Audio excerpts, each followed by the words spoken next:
¿Qué tal? Bienvenidos y bienvenidas a esta primera emisión del programa Ciudad de la Memoria, un espacio dedicado a los artistas queretanos y a los personajes que han habitado nuestras calles. Nos encontramos en la biblioteca personal del Dr. Hugo Gutiérrez Vega, ubicada en el patio barroco de la Facultad de Filosofía de la Universidad Autónoma de Querétaro. Nos acompañan en esta ocasión el Dr. Andrés Garrido del Toral, cronista del municipio del estado de Querétaro, y Federico de la Vega, director del Fondo Editorial Universitario. Soy Diana Rodríguez y es un gusto para nosotros presentar en esta ocasión esta primera emisión de un programa que tiene su título, es un homenaje a uno de los escritores, poetas, ensayistas y críticos literarios más importantes de nuestro país, José Emilio Pacheco, quien a su vez tomó el título Ciudad de la Memoria de un poema del poeta chileno Enrique Lihn. Con este contexto queremos justamente iniciar una charla, una conversación acerca de la importancia de establecer una historia integral queretana. Doctor, han sido uno de sus temas principales en todo su quehacer en este estado. ¿Cuál es su visión general sobre esta necesidad? Me gustaría que don Federico de la Vega nos hablara del catálogo.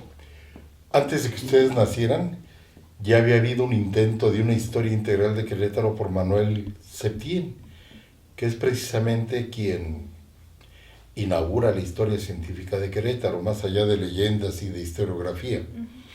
Sin embargo, su obra llegó nada más en 1967 hasta los inicios de la independencia, 1808, y ahí lo dejó, no continuó el maestro. Después Fernando Díaz Ramírez en 1979 hace los 6 tomos de la historia del estado de Querétaro, ya no de la ciudad, sino del estado de Querétaro. Pero solamente fueron 500 libros, porque eran 6 tomos llenos de fotografías y documentos que después fueron a parar a Nuevo León y a Texas. Y finalmente Mariano Palacio Alcocer y Juan Antonio Isla Estrada convocan al Centro de Investigaciones Históricas de la UAC, al mando del maestro Gabriel Rincón Frías, y hacen una enorme obra chiquita, bonita, de 222 páginas, resumida, sobre la historia del estado de Querétaro, en una versión que se vendió a todo mundo, más de 25,000 ejemplares. Fueron visionarios Mariano Palacios y Juan Antonio Isla, uno como gobernador y otro como secretario de Cultura y Bienestar Social. Y finalmente, todo lo que hicieron Juan Ricardo Jiménez y Manuel Suárez en el Instituto de Estudios Constitucionales desde la época de Enrique Burgos, que eran tomos gigantescos como el de Estado y Formación de la Sociedad Queretana, en 5 del Reino de la República en 4 grandes tomos, y la Guerra de Independencia, que les agradecemos mucho a ese par de autores. Ellos terminaron hasta Pepe Calzada con esa enjundia. Y luego Pepe Calzada mandó a hacer a Juan Antonio Isla Estrada 2 tomos de historia queretana con mucho color. Con mucho color, fueron 25,000 ejemplares que quedaron perdidos en la UCEBEC, porque Marta Gloria Morales Garza, una de las autoras, se le ocurrió escribir algo que incomodó al gobernador, de que los gobernadores tenían controlada la prensa a través de contratos jugosos, y eso no le gustó mucho al gobernador, y yo creo que no le hubiera gustado tampoco a los dueños de los medios impresos y electrónicos, y la obra se quedó en las bodegas de UCEBEC, y después recibimos el reporte de Jaime Escobedo, hoy candidato a diputado y jubilado, de que se habían robado la obra, que no había, que no saben dónde quedó. Ustedes la conocieron en color verde, 2 tomos preciosos, llenos de colorido, y con grandes escritores. Yo no participé ahí. Entonces este es el estado del arte, como ustedes le llaman, sobre una historia integral de Querétaro. ¿Qué quiero decir con esto? Que la seguimos debiendo, y que no hay un solo autor que abarque todo. Claro. Así sea Marta García, así sea el mismo Juan Ricardo Jiménez, el poeta didacta y demás del doctor Hurtado Carreón, tampoco. todos tenemos una especialidad. Entonces, para hacer una historia integral de Querétaro, claro, tendríamos que coordinar un trabajo de varios autores. Pero la seguimos debiendo a nuestros jóvenes. Ni siquiera el texto gratuito, obligatorio de tercero o sexto de primaria, ignoro dónde esté ahorita. En mis tiempos estaba en tercero, luego se fue a sexto, luego se volvió a bajar a tercer año de primaria. Ese tampoco está integral. Así es. Y justamente cuando hablamos del término integral, involucramos el aspecto artístico, es decir, cómo los puntos históricos han tenido correlación directa con una historia cultural que ha estado también, pues obviamente con ciertas cuestiones relacionadas con la Ciudad de México, muchos escritores, pintores que tenían que salir de la ciudad, una historia cultural también creada con un poco de vacíos en ese sentido, ¿no? Si históricamente tenemos estas necesidades, ¿no?, de cubrir espacios, en el ámbito artístico sucede también un poco de esta misma situación. ¿Cuál es tu versión, tu visión? Quería retomar lo del catálogo de 100 años de arte en Querétaro, que fue una obra que se hizo en 2012. El Instituto Queretano de la Cultura y las Artes y del gobierno del estado de Querétaro hicieron un esfuerzo amplio. Convocaron a autores de todas las disciplinas: teatro, danza, literatura, plástica, artes populares, y dedicaron 6 catálogos, uno a cada disciplina, y a su vez cada coordinador invitó a varios autores para buscar abordar. Ahora, eso era un proyecto no tan ambicioso como hacer la historia del arte en Querétaro. Era un siglo, ¿no? Era lo más reciente, lo que teníamos inmediato. Pues la obra finalmente se logró, se imprimió, se hicieron todos estos ejemplares. Yo no sabía que había terminado en eso. Y puede ser una guía que inicie a jóvenes, a investigadores, porque también está escrita por la mano de los propios protagonistas, ¿no? Es gente que se dedica a las disciplinas de las bellas artes. Y definitivamente Querétaro tiene una deuda con sus artistas. Los escritores más importantes que ha dado esta tierra son decimonónicos, de Hilarión Frías a Juan B. Delgado, Heriberto Frías, que es nuestro héroe de las letras queretanas, y del cual solo conocemos Tomochic, cuando dejó una decena de novelas importantes. Como periodista también. Los pintores también están un poco en el olvido. Yo considero que una idea de la historia general, de abrir una historia integral del estado de Querétaro, de su vida cultural, artística, histórica, podría concentrar a todo el conocimiento que se ha generado de esta tierra. Hay otro personaje importante, el Tiche Herrera, está muy olvidado. Y bueno, compositores, pintores. Creo que sí es una deuda. Sin embargo, personas de la altura de Juan Antonio Isla han buscado saldar eso, pero sí se requiere de más esfuerzos, ¿no? Aquí me gustaría complementar a Federico, mi querida Diana. Simplemente con su charla, Federico está abriendo una beta enorme para que se titulen muchos máster y doctores en Historia del Arte, ya sea de la Facultad de Bellas Artes, con el esfuerzo de la Facultad de Filosofía, donde están los historiadores. Una historia del arte en Querétaro integral sería un boom, sería algo fabuloso. Pero el artista que conoce del arte muchas veces no conoce de la metodología histórica. Entonces, si se hiciera un proyecto con estudios de frontera, de historia del arte queretano en todas las disciplinas, como bien decía Fede, sería fabuloso. Entonces, que don Eduardo Núñez convoque a esos creadores y con eso titularíamos a mucha gente. Claro, justamente hacia esa iba un poco la siguiente pregunta. Estamos hablando del aspecto económico, político, social de un Estado Y al mismo tiempo... Cultural también. Y cultural, justamente es la intención de este programa. Y al mismo tiempo hablamos de una instancia, de una institución educativa de bastantes siglos y de tradición en el Estado, que es justamente la Universidad Autónoma de Querétaro, que este año está cumpliendo sus 70 años como universidad. ¿Cuál ha sido este papel que ha jugado la universidad dentro de estos proyectos integradores, tanto artísticos como históricos? Es la célula cultural, humanista y científica más importante de Querétaro. Comenzó con un viejo sueño de retener a sus jóvenes, hombres y mujeres, en el Estado y que no se fueran a otra entidad o a la Ciudad de México y perderse por allá, ¿no? Una fuga de cerebros a nivel micro, sino que se quedaran aquí.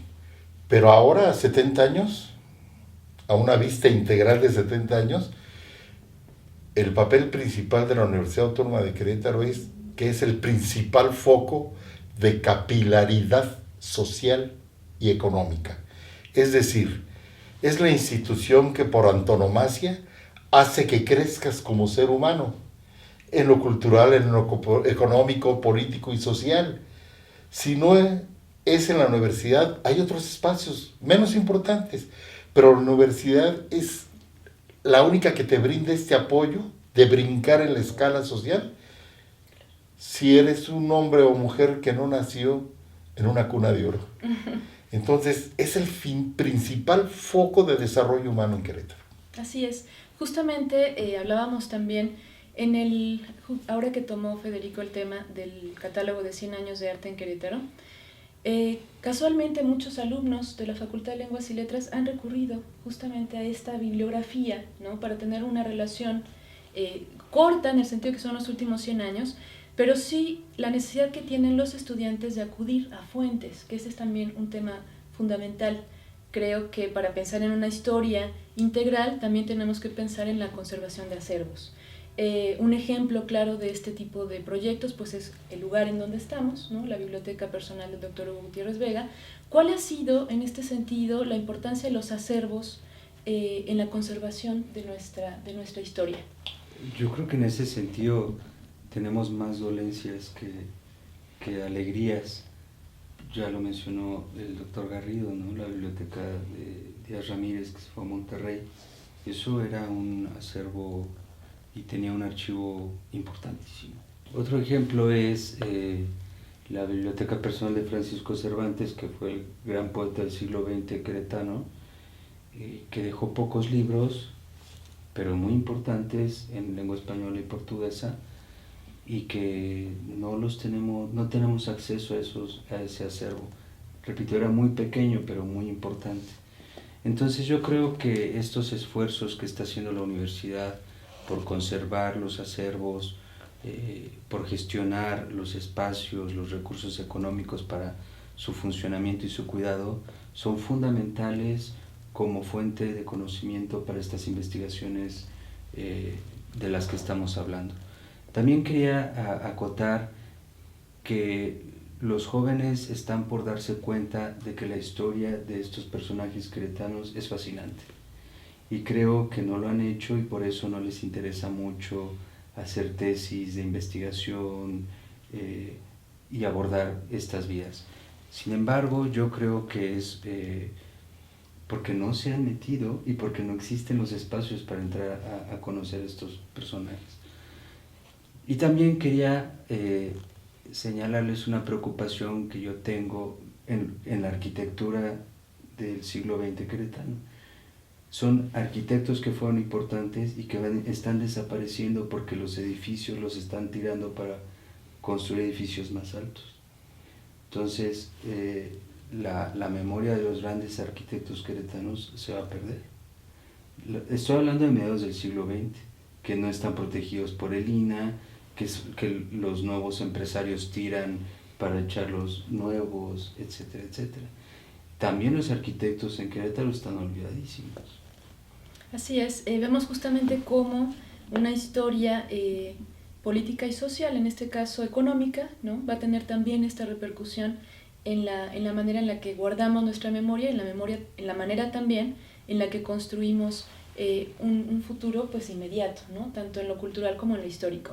Tenía una duda, doctor, me quedé pensando justamente en, que también retomó Federico, el paradero justamente de este primer gran acervo del doctor Díaz Ramírez.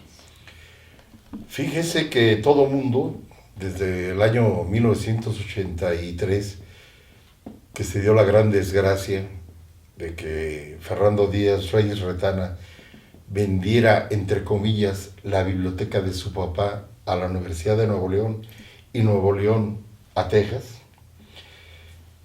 todo el mundo nos quedamos con la idea de que Fernandito era el malo de la historia de Querétaro.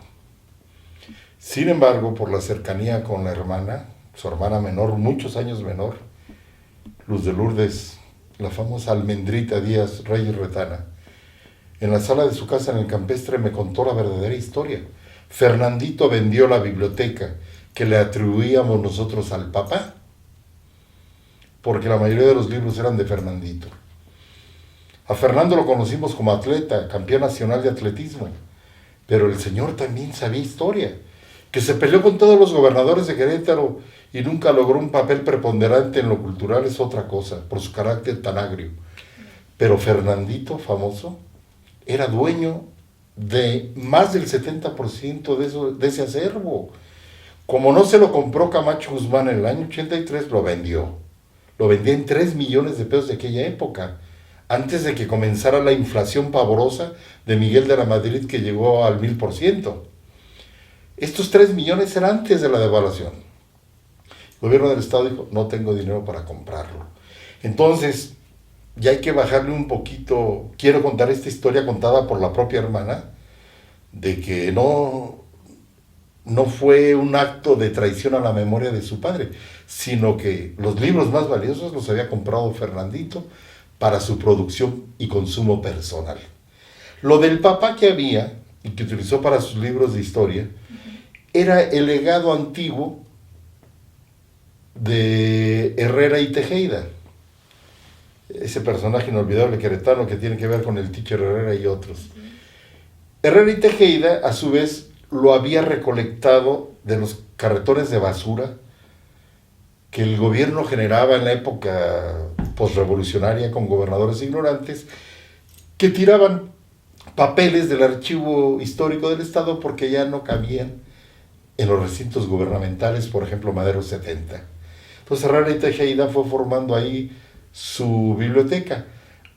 A la vez, Fernando Díaz Ramírez se quedó con el acervo de Herrera y Tejeda. Y al final de cuentas, pues todo se fue a Nuevo León y a Texas. Pero sí hay que decir la verdad, que se sepa de una vez.